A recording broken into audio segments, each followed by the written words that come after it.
I'm gonna hold your hand when I say this. You're falling for marketing schemes and misinformation. I mean, it's no surprise that there's a lot of misinformation that spreads on the internet, especially here in the beauty space. And today I want to talk through quite a few examples.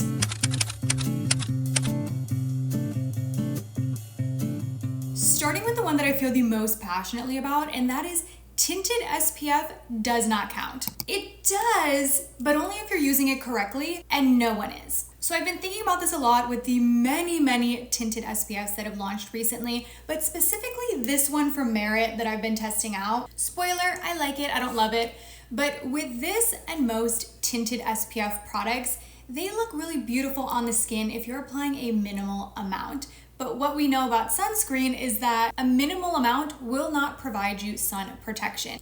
I have seen way too many videos of a creator pumping out a little pea-sized amount of this and like blending it across the skin and saying, look how beautiful it looks, and you're getting sun protection. Just throw this on my face in the morning, be protected, get some coverage. You are not. And unfortunately, this is my qualm with almost every tinted SPF product on the market. By the time you have applied enough, it looks really bad. It is going to look like you have peanut butter on your face. Like, it is just not possible, for the most part, to apply enough of a tinted SPF product to get the designated SPF coverage. So what does that mean? You need to layer. Apply your normal SPF first. Please use that, like rely on that to be your sun protection.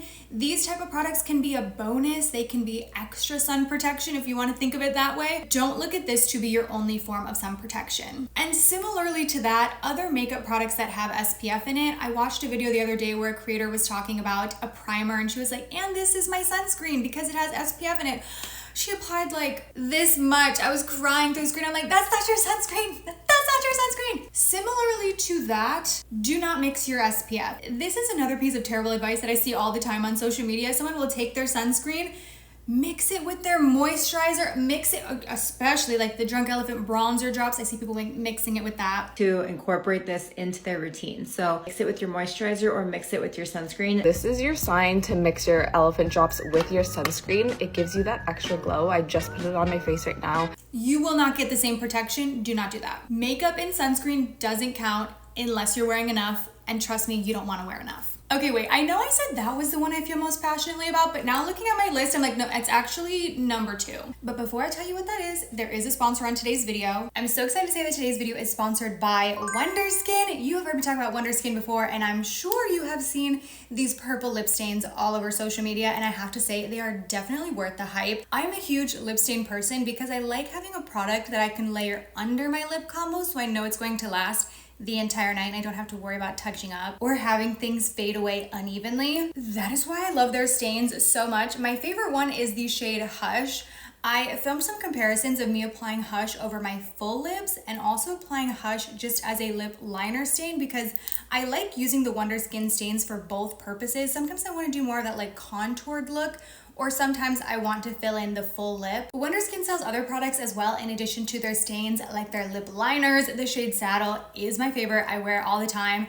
And they have new tinted lip oils as well. Wonderskin also gave me a discount code. It is KELLY15. It will get you 15% off on the website. So a huge thank you to Wonderskin for working with me on today's video, and let's jump in. Okay, so number 2, preventative Botox is a lie. Okay, right away, I know that people feel very passionately about this in both directions. And I could, and probably maybe one day will, do an entire video, and I kind of have, but talking about Botox, the fear of aging that we program into women. I feel very passionately about this entire topic. Getting older is a gift, but this is a separate conversation, okay? Aside from that, the reason I want to include this on my list is because the idea of preventative Botox is so misleading, at least the way that we speak about it on social media. When you see and realize what you missed out on, you are going to choke. That's the difference between me and you. Because while you were sitting around, waiting, doing niche, I was out making moves. And I want to use myself as an example. Now I'm in my 30s, but I want to show you a photo of my forehead in my early 20s. I have yet to have Botox. I've never had like filler or any like in-office treatment. And yet I've had a considerable reduction in wrinkle depth in my forehead, which contrasts the way that preventative Botox is spoken about on the internet. According to the internet, you would have believed that once I had those lines in my early 20s, it was over for me. There was never going to be any turning back. That is not true. From this photo to this photo, the only differences in my life and skincare routine were that I started applying SPF regularly and I started using tretinoin, which you know I love tretinoin and that could be a separate conversation. And now these days, I now use red light therapy, which I think has made really wonderful improvements in my skin. But the point that I'm trying to make here is that it is misleading to suggest that once you start to see tiniest little line on your face, like you're done for, there's no turning back, you need to start the Botox today and you can never turn back or you'll never see any improvement.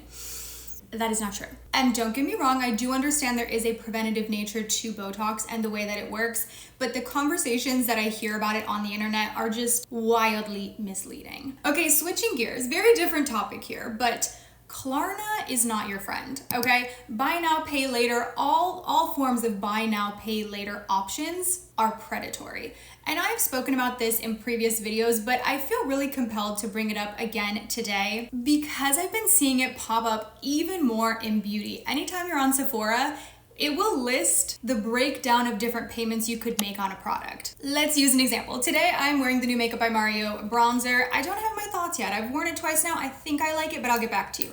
Anyways, this product, the way it is listed on Sephora, it says $38 or 4 payments of $9.50. And naturally, the way our brains work, $38 seems like a high cost for a bronzer. Well, I guess it depends on you and what you would consider a high cost, but $9.50 is a lower number than $38. It seems a lot more digestible to break this down into 4 easy payments of $9.50. But that is how they get you. There is a psychological mind game here where you believe that you're not paying as much, even though we know that technically the cost will be the same in the end, if not more, if you end up having to pay interest. But this is how it happens. It snowballs. It feels really minor to add on this expensive $9.50 and think, okay, I'll pay this off over a couple of months.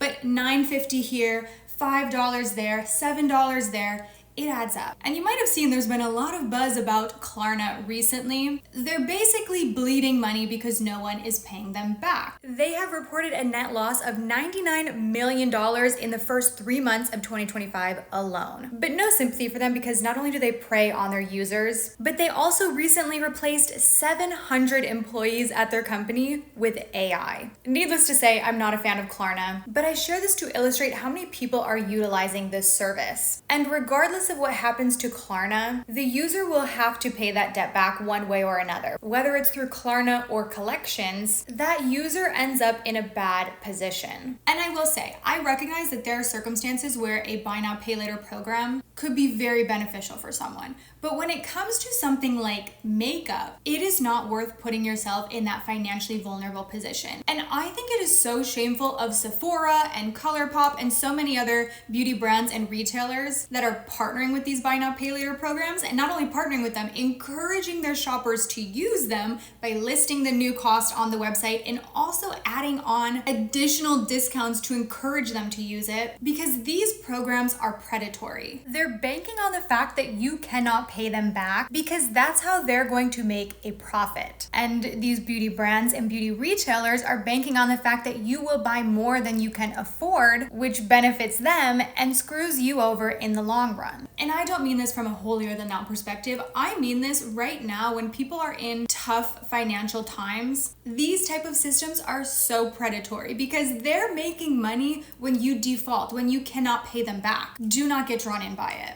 Okay, I started to say again, I feel very passionately about this next one. Turns out I feel passionately about everything on my list. Okay, but this next one is to take those beauty related science experiments you'll see all over the internet with a grain of salt. Okay, so these have really exploded on TikTok, I would say, but this has been around since TikTok, before TikTok even existed, okay? The one that stands out to me the most is the comparison, like this is like a tale as old as time. You will see people comparing 2 foundations on different oranges. And the orange is supposed to represent your face. Yes, I get it, an orange has a texture that is somewhat reminiscent of human pores, but here's the thing. You are not an orange. And there are a lot more factors at play in the way that a foundation lays on your skin than just the texture alone, including but not limited to the fact that your skin has natural oils on it. So what you're seeing on an orange sure might showcase how a product looks to an extent, but there are a lot of limitations there. And we need to take these with a grain of salt. Another great example is the heat protection comparisons. I see this a ton where people will take like a cotton swab, spray it with a heat protectant, and then expose it to heat and say, okay, this heat protectant doesn't work, or this one does work.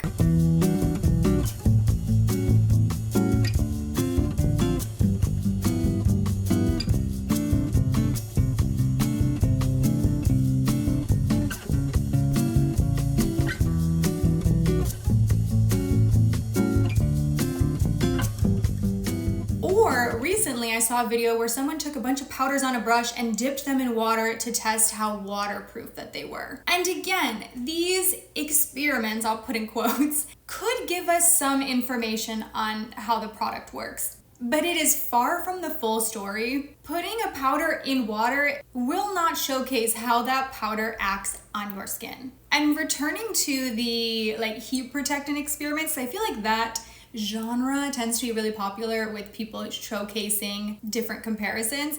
I'm gonna leave a video link down below from Lab Muffin Beauty Science. Love her content. She's incredible about debunking misinformation. And with the heat protectant example, she can definitely explain that a lot better than I can. But take these all with a grain of salt. Next up, brands are not our friends. Now that seems obvious. It's like, well, duh, I know that. A brand's not a person. But we've seen a big uptick in this parasocial style of marketing where companies are positioning themselves as your friend or as your buddy, someone that shares your interests, that speaks in your slang. And at the end of the day, it is a marketing ploy. I did an entire video about this recently. If you want to watch that, I'll have it linked down below. Corporate accounts commenting on really popular TikTok videos. Even though the video has nothing to do with the product that they sell, they're just very engaged with everything that's happening on the platform. Because what's actually happening is that the brand is getting free exposure from your video. So if you've ever heard of the mere exposure effect, it's kind of the idea that any form of repeated exposure increases your preference for it. So think about it. Maybe you haven't had Wendy's in years, but you start seeing their name pop up in comment sections over and over and over again, and suddenly you're craving Wendy's. But two, they're trying to position themselves almost as your friend. The perfect illustration of this was the post that e.l.f. shared recently when they announced that they were raising their products by $1. Dear Elfies, let's talk. We know things are tight right now, and the fact that you keep choosing us, major feels. Why do I read that like, hey bestie? Not gonna lie, inflation and tariffs have been hitting us hard.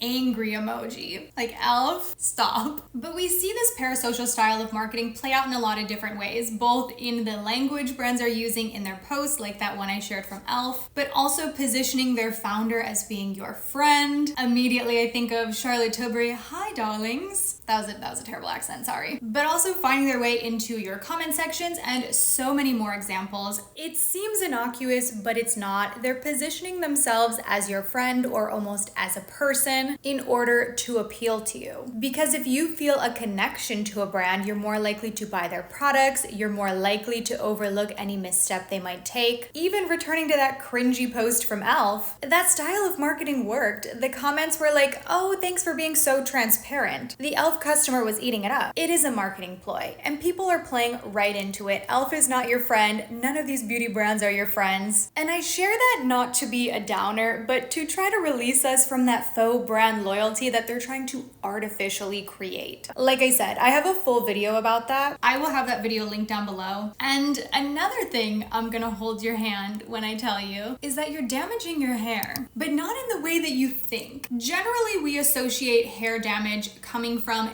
heat styling, different types of processing, whether that's a perm, whether that's bleaching your hair. We know that these things cause damage, but for some reason, there's a lot less conversation about the mechanical damage that we cause our own hair through raking a brush through it, through doing really tight slick back buns, but also heatless hairstyles. That's a big one. If you're sleeping in a heatless style every night that's very tight and pulling your hair back, Don't be surprised when you start to see breakage, especially along the hairline. Also, different hair tools could be yanking your hair out, like the Revlon styling brush. I know that's a big culprit, but just be aware of that mechanical damage that you're causing your hair, because that's what's causing it to just break off mid-hair. Now, different hairstyles can be suited to different types of hair, but in general, a good rule of thumb is just to be more cautious. Mechanical damage to your hair can cause just as much breakage and split end damage as heat styling. Thank you again to Wonderskin for sponsoring today's video. Thank you to you for watching, and I will go ahead and see you on my next one.